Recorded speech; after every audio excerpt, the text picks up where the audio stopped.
안녕하십니까. 더불어민주당 원내대변인 백승하 의원입니다. 오늘의 논평 두 가지 말씀드리겠습니다. 극우단체의 공교육 침투 시도, 윤석열 교육부는 정말 무관했는지 철저히 밝혀야 합니다.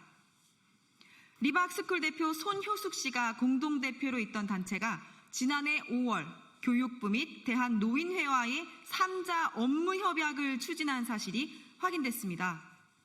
리박스쿨 관련 기관이 강사 교육을 제공하거나 자격증을 발급했을 뿐 아니라 아침 돌봄으로도 영향력을 확장하려 했던 것으로 보입니다. 협약은 체결되지 않았지만 이를 주선한 인물이 손 씨를 교육부 정책 자문위원으로 추천했던 이수정 당시 교육부 정책 자문관이었다는 점에서 윤석열 정부 교육부와 극우단체 간의 연계 의혹은 더욱 짙어지고 있습니다. 더불어 리박스쿨 협력단체와 인사들이 윤석열 정부의 국가교육위원회와 교육부 자문기구에 포진해 있다는 사실도 계속해서 드러나고 있습니다.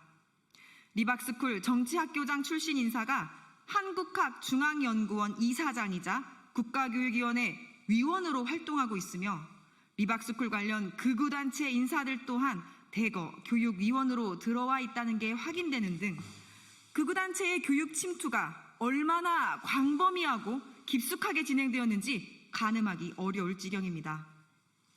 윤석열 정부는 역사기관장을 뉴라이트 인사들로 채웠고 논란이 컸던 뉴라이트 교과서를 부활시키는데 일조하였습니다.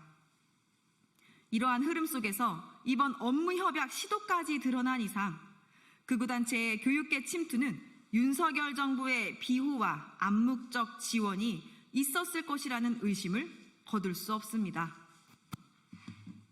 공교육의 헌법 정신을 부정하는 뉴라이트 세력이 침투하려는 조직적 시도가 있었다는 것은 용서할 수 없는 일입니다. 더 늦기 전에 철저한 수사로 진상을 밝혀야 합니다. 교육 현장에 들이운 극우 이념의 그림자를 말끔히 걷어내겠습니다. 두 번째 논평입니다.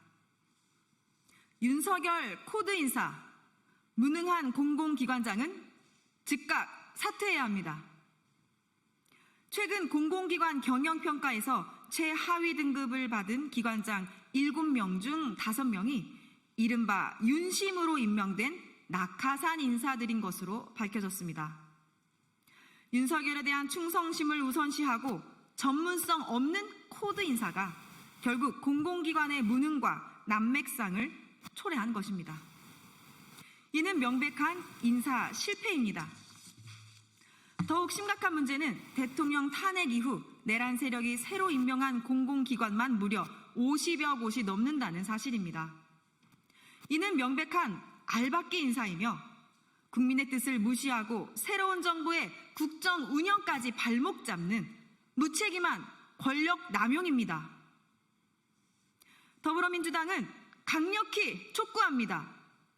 전문성 없는 윤석열 코드 인사와 무능한 공공기관장들은 즉각 사퇴하십시오. 국민의 삶을 책임질 수 있는 능력 있고 검증된 인물들로 교체되어야 합니다. 국민들께서 지켜보고 계십니다. 새로운 정부의 국정 운영을 방해하지 말고 국가와 국민에 대한 최소한의 도리를 다해 주시길 바랍니다. 이상 마치겠습니다. 감사합니다.